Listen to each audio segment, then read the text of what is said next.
said, so what should we be doing to make our world better? What can we be doing?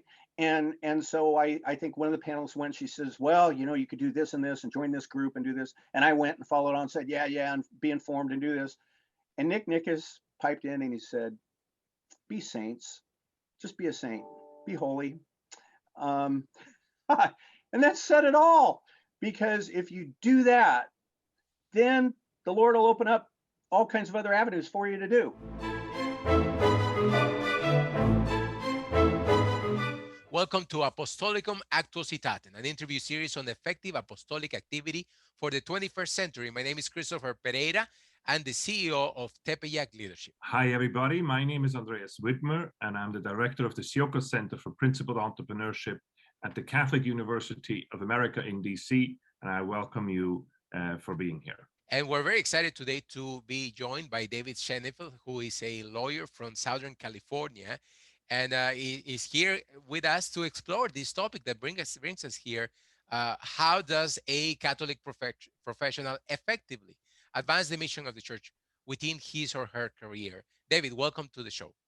Thank you very much, Christopher. Great to be with you, and welcome to everybody who's watching this as well too. It's a great pleasure to have you part of our familia. Absolutely. David, if you would just start maybe by telling our audience a little bit about yourself. I'm an attorney in private practice in California. Thankfully, years ago, I was able to cut my teeth at the United States Department of Justice back in Washington, D.C., worked as a trial attorney in the civil division. Lived in Chicago for 7 years and then came back to California, worked for my great undergraduate college of Thomas Aquinas College, and which I'm hoping that there's some viewers here, fellow alums from that as well too, because we seem to stretch all over. I've been blessed to have 7 children, and they are growing up, and I don't like to see them grow up and leave, but anyhow, it's been a great adventure, and we've been very happy to live the life in the church and be part of this program too. What kind of things on the ministry or church side are you focused on, or are you involved in? Well, I'm a proud member of the lay Dominicans, and because nobody else was eligible to vote in the last cycle, I was voted the prior of our Thomas Aquinas College chapter of lay Dominicans. I also have lectured for years and years on the history of the trial of Jesus, and I have a podcast out that has many hours devoted to the trial of Jesus, the history behind it, and historical. Very, very timely. Can you give us the address so people can listen in? Well, you're very kind. It's very easy. It's www.onecatholiclawyer.com. I point out I'm just one Catholic lawyer among many out there, so I'm nobody special, but I have taken an interest in the subject. And this time of Lent, it's wonderful for me. So every Lent I come up with new episodes to add, and this Lent I'm uploading episodes on the women at the cross. On the work side? Oh, on the work side, I represent insurance policyholders in claims against insurance companies. I'm involved in commercial litigation. I can't say I like it. In fact, I published a piece last year in the University of St. Thomas Law Journal called Confessions of a Catholic Litigator. I've been trying to find for years material about life and the vocation, not just as a lawyer, because most of the stories you read about that are just banal. It's like, you know what, you should be honest. Great, thank you very much. That's not very helpful to me when I've got to kick somebody under the table at a deposition, or I feel like smacking somebody with a brick across the head in the middle of a case. So anyhow, I address those subjects in the context of faith and the rough and tumble practice of an actual civil litigator, which I am. Well, that is a great place to go in the context of this conversation, David. Could you tell us a little bit more about the Confessions of a Catholic Litigator? Well, so I take the spinoff, and Andreas, you'll totally get this, given your background. But the question posed is, can you be a Navy SEAL where your job is to sneak across to an enemy base in the middle of the night, shoot down the guards, slit their throats, free the captives, put them in the boat, speed off, and gun down any pursuers? Now, can you do that in the context of living a vibrant Catholic faith? Yes, I think so. It's not easy, but the idea is, if you're engaged in the just war, you have certain duties and there's certain lines that you shouldn't cross. But by the same token, you have to do really ugly stuff. And so with that in mind, without having to do, slitting throats and killing people, we do the next best thing, which is take their money and argue in court and file complaints and answers and engage in discovery and fencing, as it were, and blocking and tarring back and forth. And that can take a toll on someone's, life. And so the issue I explore is, how do you do that in the context of the Catholic faith? Because on the one hand, we have to turn the other cheek, but on the other hand, you don't. You might have to smack back somebody pretty hard. And so anyhow, explore that. Yeah. There's also, of course, a difference between what you do individually about turning a cheek and in what circumstance. And my feeling more is when I compare what you do, I mean, you stand for the rule of law. And the rule of law only works if we have those two sides, a defense. And this is all the foundation of our civilization. Like, if we don't have that, the whole justice system where you get your court and you have a lawyer fighting for your point, for your part of the story, and the other one can be the prosecutor, that if we don't have that, we have chaos, and we have the rule of force, right? Yes. The one with the most money or the one with the most violence wins. And so in that sense, you do a very noble thing, but you do what you have to do in order to ask your uncomfortable questions. I mean, now I've had Jewish friends point out to me that there's wonderful precedent of that in the Old Testament. The very first sin that occurred in the Garden of Eden was when God turned to the woman and said, effectively, "Why did you do this?" Now God knows the answer, but he gave her the chance to explain herself. And so the old rabbinic commentaries will say that's the first example of due process given in the Garden of Eden, when God actually said, "Hey, explain yourself. Now's your chance to defend yourself." Now God eventually said, "Get out of here and don't close the door behind you. And I'm leaving an angel with a flaming sword there to make sure you don't come back in." But I don't think anybody would have objected if a lawyer would have popped out of the bushes and said, "Now, wait a second, God, I need to defend my client here." He would have listened and said, "Good, now you get out too." Yeah. Well, I'm curious now, Dave, because yeah, I can see how there might be some challenges in the courtroom when the other side might be a lot quicker to jump and use dirty tricks on you, which you're not ready to do because you're a Catholic. But how about the opposite side of the coin? Do you find that because you're a Catholic, at any point, do you have an edge that the others don't have? That is such a good question. And that's one of the things I like to explore in the article. And that is, does practicing my faith make me weak? And I'd have to say, no, it doesn't, because among other things, I see nothing in my faith that makes me do anything less than I should be doing as a zealous advocate under the law. Now, you asked me, am I going to be better off? Yes, in several respects, and I think two. Number one is spiritually, because I'm going to have to trust in the Lord that He's going to have to ultimately take over and determine what's best. And I'll live with that, and that's great, and that calms me down. It doesn't leave me obsessed like many of my colleagues are, or like many of my colleagues are turning to substance abuse as an escape because of the stress. It's an extraordinarily stressful job on 1,000 levels, from your opponent, from your client, from the judge, from everybody involved, and faith will calm you down. So I get that. The second thing is that it's not just a Catholic virtue, but it's also a civic virtue too, that ultimately good behavior is more effective and efficient. So I'm never a jerk to opponents. At least I don't think I am. I get along with them. We fight hard. Imagine, a good boxing match, a wrestling match. You're going to fight somebody hard, but you're going to come away from it shaking hands and having a beer afterwards. And I really pride myself on that when that happens. Now, there are times when you're in a boxing match and somebody's going to start kicking you below the belt. and that's a problem.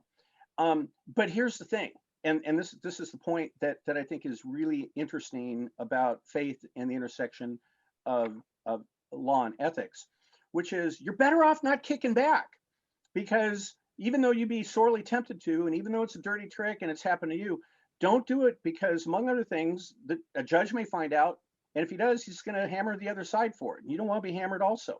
I mean, it's called due process for a reason. It's not due fight, it's due process. And Yes. so it's actually about the process that you're going through. And that process, just like a boxing match, has rules to figure out which the 2 points of view are going to battle this out. And there's an impartial judge who's going to judge this. It reminds me that, the church has a lot to offer with this. I mean, when I'm seeing what you're describing, it reminds you sort of St. Thomas and how he sets up the argument, that he gives both arguments the right to fight, right? And then at the end, he comes in and says, but I say, and then he makes the conclusion of it, no? And in a way, this is a very Catholic tradition. Does that resonate with you? Oh gosh, I could listen to you talk all day about that. Yes, of course it resonates with me.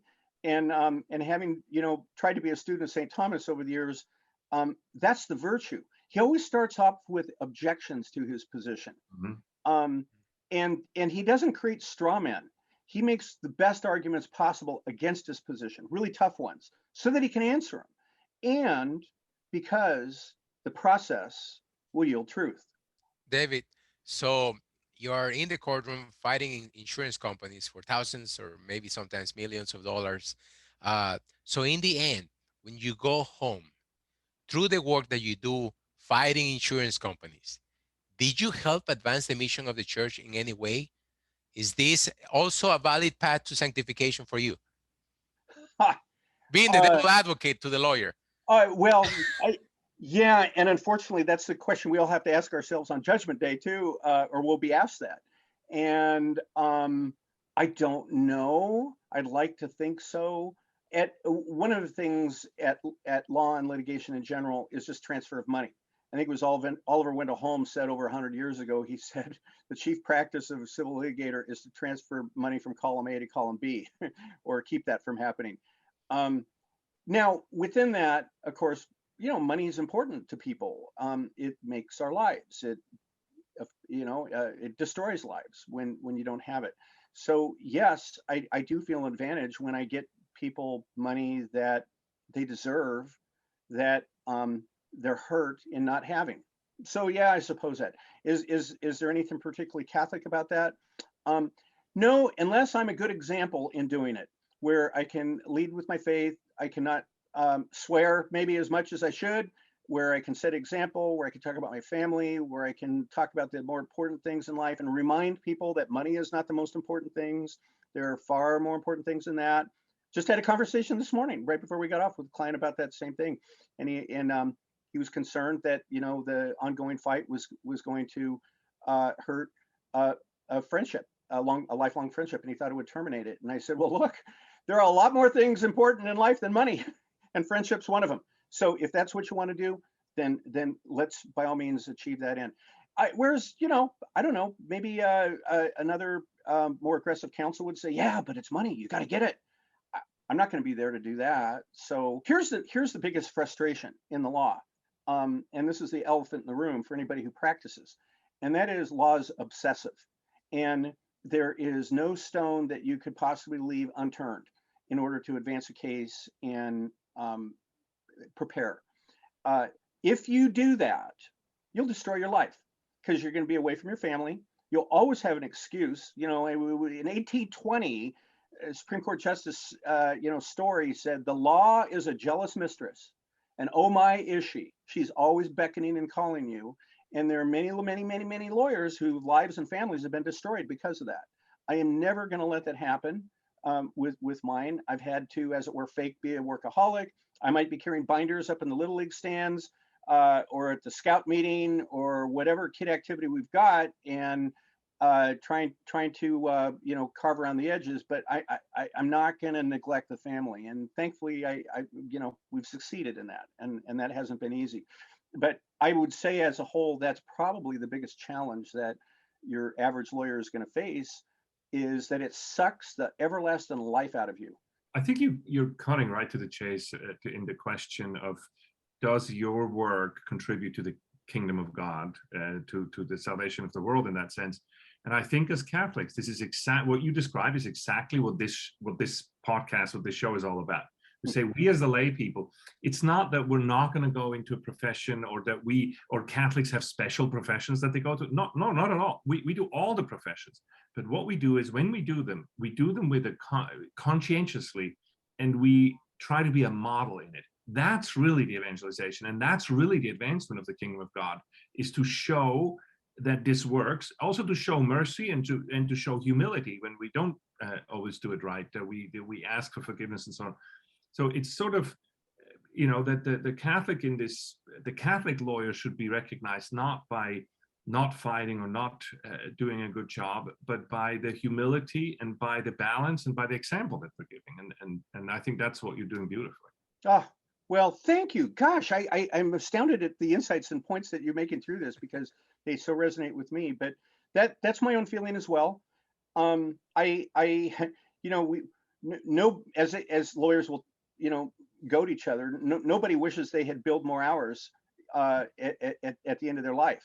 Mm-hmm. And I'm not going to be one of those people either. And if that means I may sacrifice in certain aspects of success as defined by the world, so be it. I'll happily, forego that, because I'm not going to have my, kids turn their hair pink and put, rings in their nose either. So that's where we have to have our own humility, that we're never humble enough, and we're not, and we could always be doing more, and we got to be on our knees, and we got to always be asking our Lord for help to get through it all. If we ever think that we're doing it, then that's a problem. Right? And we're going to fall flat on our face. We have got to be begging him constantly for his grace and his mercy, for wisdom and insight. And if we don't do that, we're dead. And if I may make a plug, that's the beauty of your organization, Christopher. The TEPIC Leadership Institute is designed to make people do that, right? So it involves that personal component of seeking holiness, so that then you can be inspired and led to do other things. I remember, I don't know if you remember this, but one of my co-panelists a couple years ago, Nick Nickus, had the most brilliant insight. You asked a question. You said, "So what should we be doing to make our world better? What can we be doing?"